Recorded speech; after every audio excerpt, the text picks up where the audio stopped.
I mean, man, all day we've been waiting for the release of these files and wondering if we're going to get something or we're not going to get something. And then finally we do get them, and we've been on edge all day, I'm sure most of us.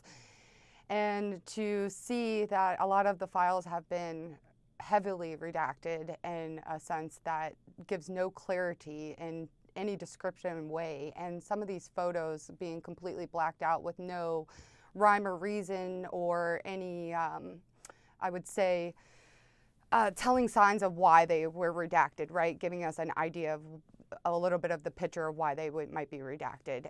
So I feel like this was kind of another joke to string it along a little bit. I'm pretty disappointed at what has been released. I definitely agree with Rokana that they could have picked and choose a lot better things to have released today if they weren't going to be able to release them all today. I can understand the amount of documents that they have and files and all of that, but Rokana said it perfectly, that there are important things, and I'm very sure that the DOJ is very aware of what important things that we are asking for as survivors. So to give us that in hopes that you guys could continue to go and continue to release the files would probably give us a little bit more hope. But right now, I'm seeing the bare minimum, and even at the bare minimum, I think the American people should be looking at these and being like, why? Why is this going on? I knew that that document was out. I have heard and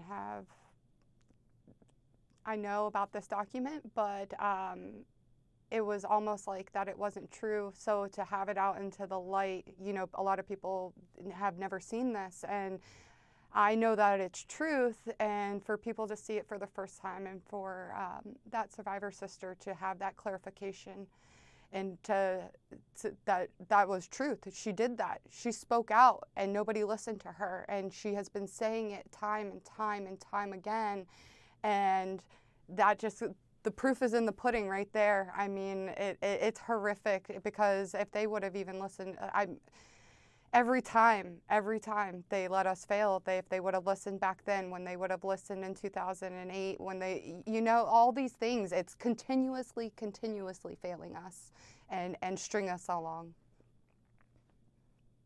Oh. Hundreds and hundreds and hundreds of girls.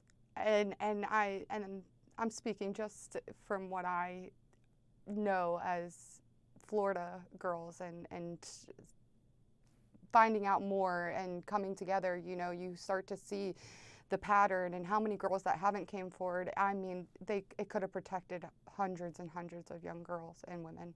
And it's very sad that they didn't take that seriously. And there is documentation where their reporters tried to report on that back then or a little bit later on, and it was shut down by different news networks or magazines and stuff. So Jeffrey changed that narrative and didn't want that out there. So that's also a reminder, and there is documentation to that too. So it's like, release all of it. There's so much more behind this than what people know, and it's really scary that it keeps dragging out more and more.